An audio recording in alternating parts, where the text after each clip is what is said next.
በጣም አመሰግናለሁ አርበኛ ብሩክ ስለሺ የአማራ ፋኖ ብሔራዊ ንቅናቄ አፋብን የውጭ ጉዳይ መምሪያ ኃላፊ። እንግዲህ የአማራ ፋኖ ብሔራዊ ንቅናቄ ከተመሰረተ ወዲህ በተለይ በውጭ ጉዳይ በኩል የተለያዩ ስራዎችን እየሰራችሁ እንዳለ ሰማለው። አሁን ለዛሬ በዋናነት አንተንም ለማግኘት የፈለኩት በዚህ በኤችአር ጉዳይ ላይ በተያያዘ የአሜሪካ ምክር ቤት እያዘጋጀ ያለው የንዑስ ኮሚቴው እያዘጋጀው ያለው አንድ ሰነድ አለ። ሰነዱን በተመለከተ የድጋፍ መግለጫ ወይም ደብዳቤ ልካችኋል። እስቲ ምንድነው ይላካችሁት?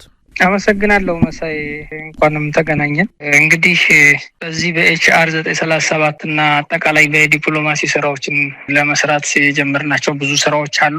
እነዛን ከዚህ በፊት በተቀናጀና የተናበበ መሆን በተለይ ደግሞ ተጽዕኖ ሊፈጥር በሚችል ዓለም አቀፉ ማህበረሰብ ትክክለኛ የትግል ኮዛችንን እንዲረዳው ከማድረግ አንጻር የተወሰኑ ውስንነቶችና ክፍተቶች አሉብን ብለን እናስባለን። ክፍተቶች እንግዲህ በአንድም በሌላም የድርጅቱ ወጥ አለመሆንና አንድ መሪ ድርጅት አለመኖር የፈጠራቸው ደመር በውጭ ያለው አደረጃጀት በተለይ የዲያስፖራ አደረጃጀቶቻችን እና የዲፕሎማሲ አድቮኬሲ ስራዎች ወጥ በሆነ መንገድ ተቀናጀ መቅረብ አለመቻላቸው አንዱ ክፍተት ነው ብለን እናስባለን። እነዛን ለመሙላት እንግዲህ ሰፊ ስራዎችና ሰፊ እቅዶች አቅደን እየተንቀሳቀስን ያለንበት ሁኔታ ነው ያለው።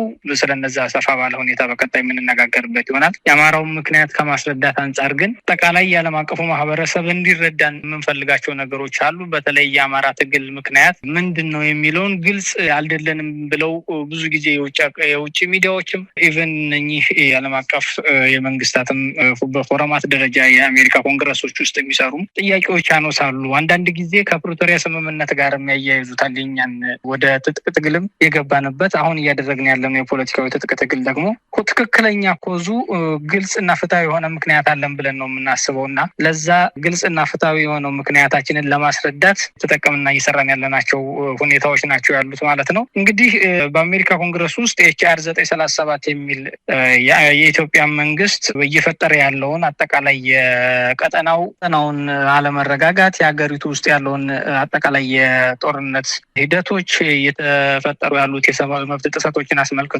ያዘጋጀውና ሰፖርት ሊያደርጉ የሚችሉ ስፖንሰሮችንም እያፈላለገ ያለበት ሁኔታ ነው ያለው። ያንን እንደምንደግፈውና ጠናክረው እንዲቀጥሉበት በሚል ነው የአዘጋጀንና የላክንላቸው ማለት ነው። ከኛ የውጭ ጉዳይ መምሪያው ይህንን ላዘጋጀው አካል እንግዲህ አድሬስ እንዲደረግ እንፈልጋለን።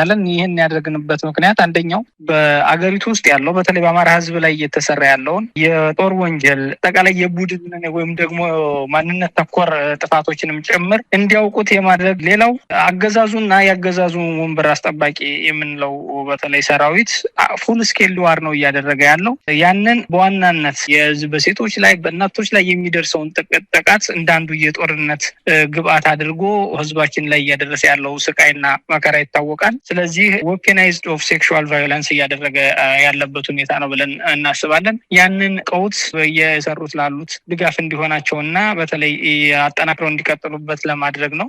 በሌላ ሁኔታ በዚህ በአማራው ጥያቄ ምክንያት የአማራውን ጥያቄ አንስተዋል። በተለይ የሰብአዊ መብት ጥሰቶች አሉ ያሉ ጋዜጠኞችም የፖለቲካ እንቅስቃሴ የሚያደርጉ አካላት በተለይ የአማራ ማንነት ያላቸው ፖለቲከኞች አሁን በስቆቃና በእንግልት ውስጥ በእስር ቤት ውስጥ ነው ያሉት። በአሁኑ ሰዓት ዓመት በላይ ያለምንም ክስ እስር ቤቱ የተቀመጡ አማራዎች አሉ። ክስ በቅርቡ የተመሰረተባቸው አሉ። እነዚህ ሁሉ ከህግ አግባብ ውጪ 2 ዓመት ሙሉ በእንግልትና በሰቃይ ላይ ቶርች እየተደረጉ ግማሾቹም ህይወታቸውን ያጡበት ሁኔታ ያለበት፣ የተወሰኑት ደግሞ አካላት ተጎደሉ የሆኑበት ራሳቸውን እየሳቱና ምንም የማያውቁበት ደረጃ የደረሱበት ሁኔታ ስላለ እነዚህን አጠቃላይ በስርዓቱ እየተፈጸሙ ያሉት የሰብአዊ መብት ጥሰቶችም ጭምር በማስረጃም በመረጃም የተደገፉ አድሬስ እንዲሆን በሚል የጻፍነው ጽሁፍ ነው ማለት ነው። ሌላው አጠቃላይ በቀጠናው ላይ በተለይ የአፍሪካ ቀንድ ቀጠና ላይ ያሉት የጦርነት ጉሰማዎች እንደሚታወቀው በተለያዩ ምክንያቶች የአብይ አህመድ ስርዓት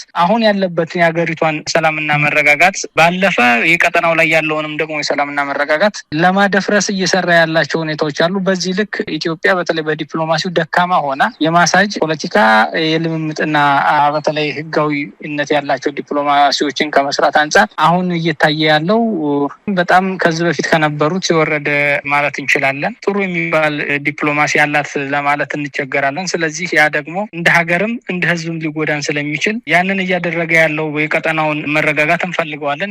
የቀጠናውም ጭምር አይደለም የሀገሪቱም ሰላምና መረጋጋት እንፈልጋለን። ለዚህ ምክንያት የሆነው የአብይ አህመድና ስርዓት ነው። እሱ ሙሉ ለሙሉ መቀየር አለበት ስለምናምን ለዚህ ከአብይ አህመድ ስርዓት ጎን የሚቆሙ ማንኛውም አካላቶች የተለያዩ ፍላጎቶች ቢኖራቸውም እንኳን ይህ ስርዓት ፍላጎታቸውን ሊያከብርላቸው እንደማይችል መታወቅና መገንዘብ መቻል አለባቸው ብለን እናምናለንና ስለዚህ የቀጠናውን መረጋጋት እንፈልጋለን። የሀገሪቱን መረጋጋትና ሰላም እንፈልጋለን። ለዚህ ደግሞ ማንኛውም ውጭ የሚገኝ ተቋማት፣ ዓለም አቀፍ ተቋማቶች፣ መንግስታት ከአማራ ፋኖ ብሔራዊ ንቅናቄን የትግል ምክንያቱን እንዲረዱት ከማድረግ አንጻር እየሰራናቸው ካሉት ስራዎች መካከል አንዱ ነው ማለት ነው። ስለዚህ የጀመሩት የተለያዩ በኢትዮጵያ መንግስት ላይ ያሰባሰቡ ያሉት ማዕቀቦችንም ሌሎችንም ጫናዎች ለማድረግ የጀመሩትን የምንደግፍ መሆኑንና በተለይ እያደረገ ያለውን አጠቃላይ ፉል ስኬል ዋር ተረድተውት ግብአት የሆናቸው ዘንድ ያዘጋጀ ነው ደብዳቤ መሆኑን ነው ወደው መሳይ።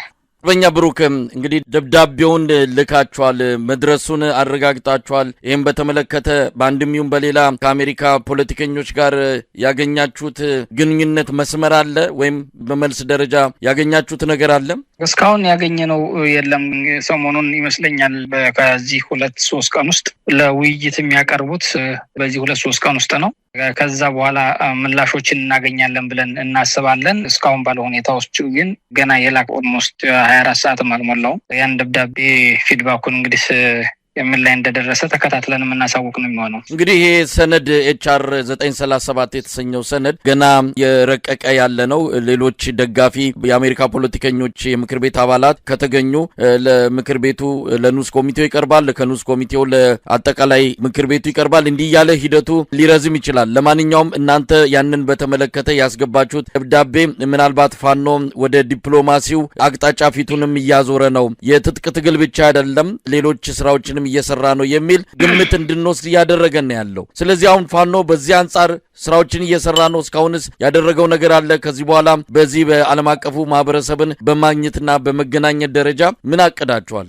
እንግዲህ ድርጅቱ የአማራ ፋኖ ብሔራዊ ንቅናቄ ከመመስረቱ በፊት በሌላም ብዙ ስራዎች በተናጠል ውጤታማም ባይሆኑ ስንሞክር የነበርንበት ሁኔታ ነው ያለው። አሁን የአማራ ፋኖ ብሔራዊ ንቅናቄ ከተመሰረተ በኋላ ደግሞ መሰራት አለባቸው ብለን የምናስባቸውን በተለይ በዲፕሎማሲውና በግንኙነት ዘርፉ ስራዎች መሰራት አለበት ብለን የምናስባቸውን እቅዶችን አውጥተን እነዛን እቅዶች ወደ ትግበራ ለመግባት የሄድንባቸው ሁኔታዎች ናቸው ያሉት ማለት ነው። ከዚህ በፊት ያልሰራናቸው ስራዎች ይኖራሉ። አሁን ላይ እየሰራናቸውን አጠናክረን ያልሰራናቸውን ደግሞ እንዲሰሩ በማድረግ በዲፕሎማሲውም በደንብ ተጽዕኖ ልንፈጥር የምንችልበት የፖለቲካል ኢንቲቲ መሆኑን የአማራ ህዝብ እንደ ህዝብ በጣም ቁጥር ያለው ማህበረሰብ ነው ተብሎ የሚታወቅበት ሁኔታ ያለበት ነው።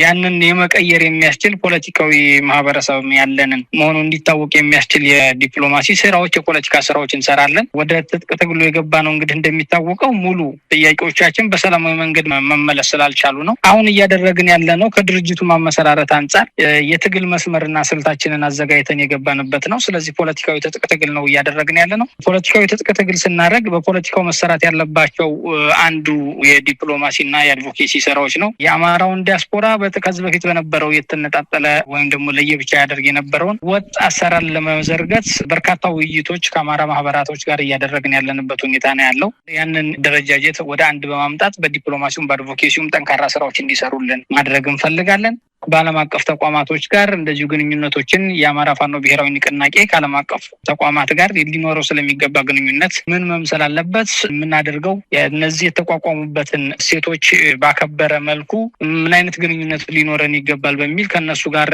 እየሞከርን ያለናቸው ሂደቶች ናቸው ያሉት። ከዚህ በኋላም በተወሰኑ ተቋማቶች ጋር እንደዚሁ አንዳንድ አድሬስ የምናደርጋቸው ይኖራሉ ብለን እናስባለን። ለአብነት ያክል ዩናይትድ ኦፊስ ኦፍ ዘ ቪክቲም ራይትስ አድቮኬሲ፣ ዩናይትድ ኔሽንስ ኦፊስ ኦፍ ዘ ሂውማን ኮሚሽን ፎር ሂውማን ራይትስ የሚሉት ተቋማቶች ጋር በተመሳሳይ እንደዚሁ አሁን እየተፈጠሩ ላሉት ሰሞኑን በህዝባችን ላይ እየተፈጸሙ ላሉት ጅምላ ጭፍጨፋዎች፣ በየእስር ቤቱ እየተንገላቱ ላሉት የአማራ የፖለቲካ እስረኞች፣ የጋዜጠኞችና የታሪክ ተመራማሪዎች ጭምር ድምጽ የሚሆን እነሱ መብት እንዲከበር በሚያነሳ መንገድ ከነዚህ አካላቶች ጋር ግንኙነት ለማድረግ እየሞከርን ያለንበት ሁኔታ ነው ያለው። ስለዚህ በዲፕሎማሲው መንገድ የአማራ ፋኖ ብሔራዊ ንቅናቄ ምቹ ሁኔታዎችን ያመቻቸ የውጪ ዓለም አቀፍ ተቋማትም መንግስታትም ትኩረት ሰጥተውት አብረውት ሊሰሩ የሚችሉበት ሁኔታ እያመቻቸን ያለንበት ሂደት ነው ያለው። የአማራውን ህዝብም ኮዝ እንዲያውቁት ከማድረግ አንጻር ሰፊ እንቅስቃሴ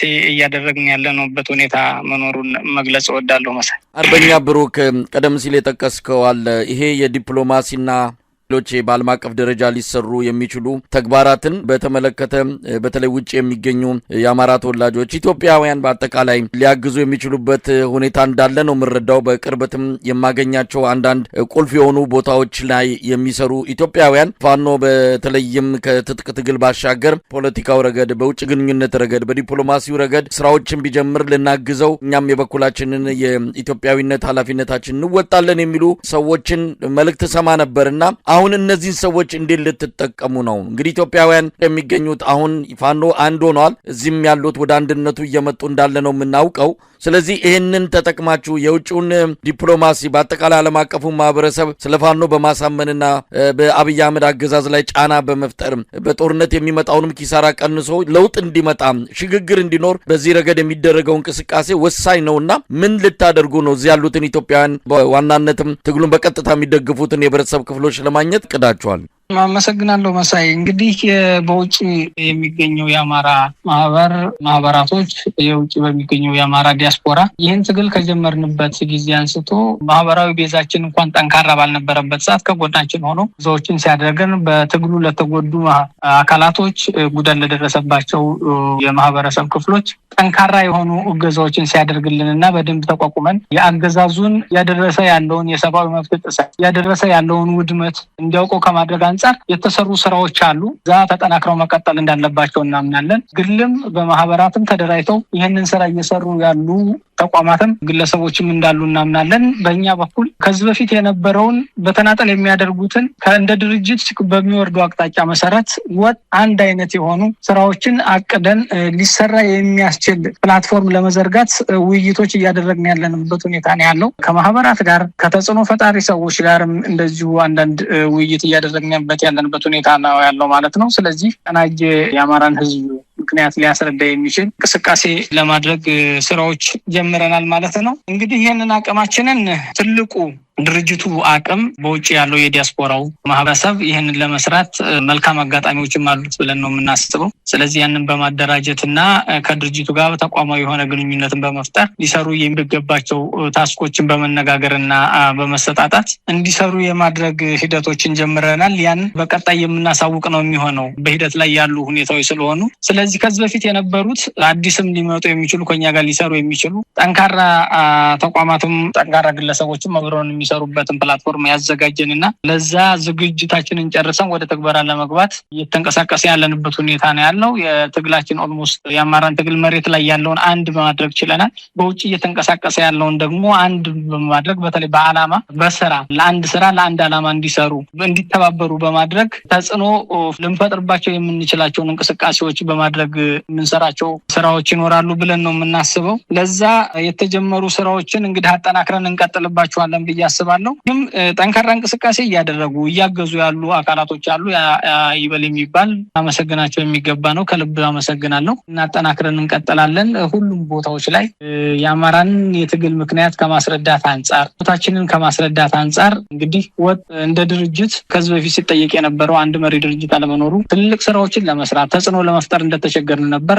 መሬት ላይ ያለው አንድ ድርጅት ሆኖ በመምጣቱ የተሻሉ ስራዎችን እንሰራለን ብዬ አስባለሁኝ። በዚህ ሂደት ውስጥ የሚገርመው መሳይ ከዚህ በፊት የውጭ ሚዲያዎች አንድ ጥያቄ ያቀርበውልን ያውቃሉ። ጥያቄዎቻችን በግልጽ አናውቃቸውም፣ የአማራን ትግል ጥያቄ አናውቃቸውም የሚል ምክንያታችሁ ቅድም መጀመሪያ ላይ እንደገለጽኩልህ ትግል ያስገባችሁ ምክንያት የፕሪቶሪያ ስምምነትም ጭምር ነው ወይ የሚል ጥያቄዎች አንስተው ነበር እና እነዚህ አንድ አይነት አመለካከትና ሀሳብ ይዘን ለውጭ ማህበረሰብም ለሚመለከታቸው አካላቶችን ማስረዳት ባለመቻላችን የመጡ ክፍተቶች ናቸው እናስባለን። በዘር እየጠፋ በማንነቱ ምክንያት እየተገደለ ያለ ማህበረሰብ ጨፈጨፈ ያለ ያለ ማህበረሰብ ከነበረበት ከሰብ ልክ ምክንያት የሌለው ወይም ደግሞ የተወሰኑ ጥያቄዎችን በማንሳት ብቻ ምክንያቱ በግልጽ እንዳልታወቀ ተደርጎ ሲሳል የነበረ ነውና ያንን በሚመልስ መንገድ እንግዲህ በተደራጀ ሁኔታ የውጭ ያለው ማህበረሰባችንም ድርጅታችንን በተቀናጀ መንገድ ስራ ይሰራል ብለን እናስባለን።